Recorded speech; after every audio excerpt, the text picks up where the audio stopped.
Hey there, economic warriors. It's your boy, the boss of economics, back to slice through the noise, dismantle the nonsense, and expose the absolute clown show that is modern economic policymaking.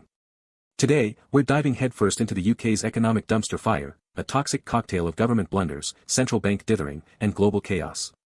Buckle up, because this is going to be a wild ride, and trust me, you'll want to stick around to the end to hear how the suits in Whitehall and Threadneedle Street are driving the UK straight into a recessionary abyss. Let's get into it. Ladies and gentlemen, the UK economy is in freefall, and the data is screaming louder than a Metallica concert. Just this past week, we've been hit with a barrage of numbers so woeful, they'd make even the most optimistic bean counter weep into their spreadsheets. GDP. Shrinking faster than a cheap shirt in the wash.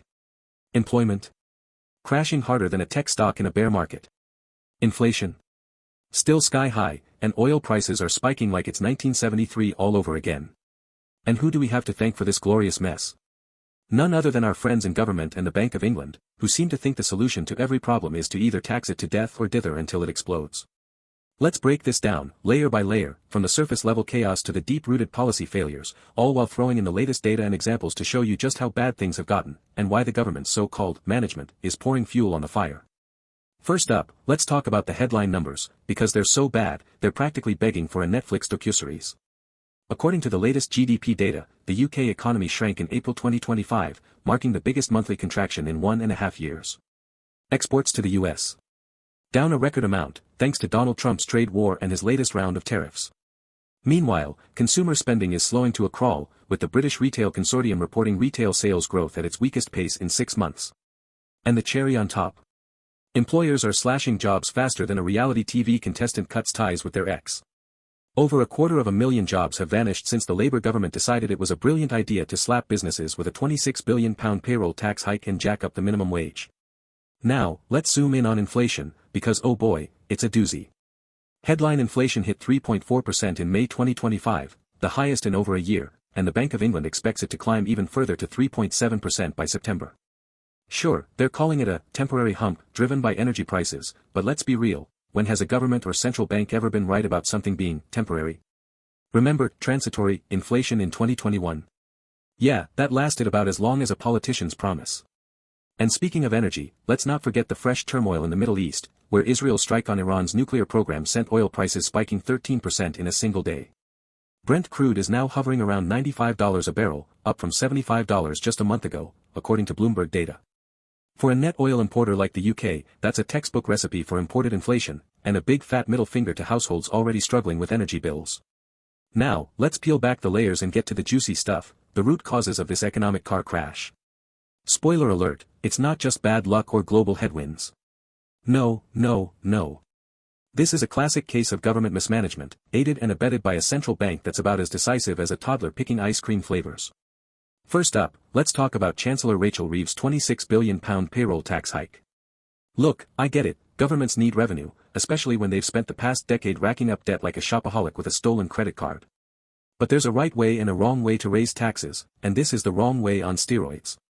By hammering businesses with higher payroll taxes, the government is effectively taxing jobs, the very thing the economy needs to grow.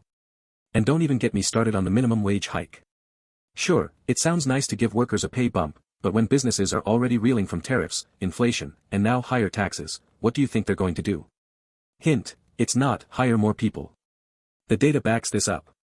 According to the Office for National Statistics, May 2025 saw the biggest drop in employment in 5 years, with over 250,000 jobs lost since the tax hikes were announced.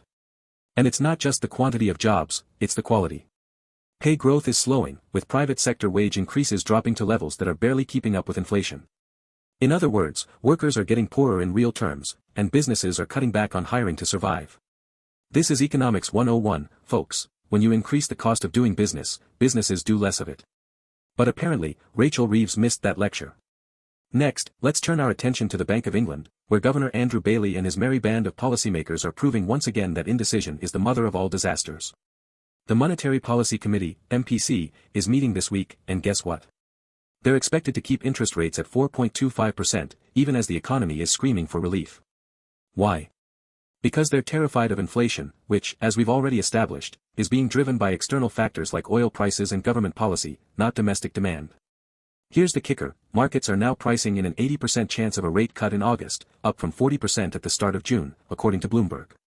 And by the end of the year, they expect 2 rate cuts to be fully priced in. But here's my question, why are we waiting? The economy is tanking now. Jobs are disappearing now. Businesses are shutting down now. And yet, the BOE is sticking to its gradual and careful playbook, which basically means do nothing until it's too late, then panic. Let's not forget, this is the same central bank that was slow to raise rates when inflation first started spiking in 2021, and then overcompensated with aggressive hikes in 2022 and 2023, choking off growth just as the economy was recovering from COVID.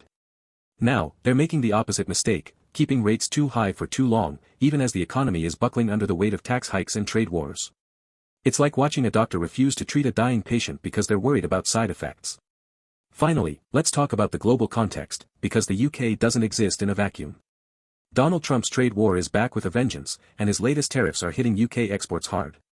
According to the Office for National Statistics, exports to the US fell by a record amount in April 2025, wiping out months of trade growth.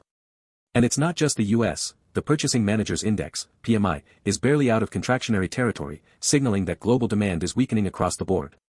Now, you might think this is out of the UK government's control, but here's the thing. Smart governments adapt to global challenges, they don't just throw their hands up and say, oh well, nothing we can do.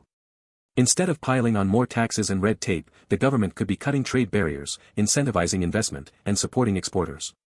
But no, apparently, the best idea they could come up with was to tax businesses into oblivion and hope for the best. So, where does this leave us? Well, folks, I hate to break it to you, but all signs point to a full-blown recession.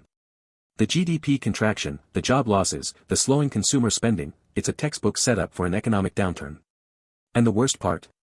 The government and the Bank of England are either too clueless or too stubborn to do anything about it. Let's look at the data. The International Monetary Fund, IMF, recently downgraded its 2025 growth forecast for the UK to just 0.8%, down from 1.1% in its previous outlook, citing policy uncertainty and external headwinds. And that's the optimistic scenario. If oil prices keep climbing, if Trump's tariffs escalate, and if the government keeps taxing businesses into the ground, we could easily see negative growth by the end of the year. And don't forget the human cost. Behind these numbers are real people, workers losing their jobs, families struggling to pay bills, and businesses closing their doors. According to a recent report by the Resolution Foundation, real household incomes in the UK have barely grown since 2019, making this the weakest period of income growth in modern history. Add in rising inflation, higher taxes, and now job losses, and you've got a perfect storm of economic misery.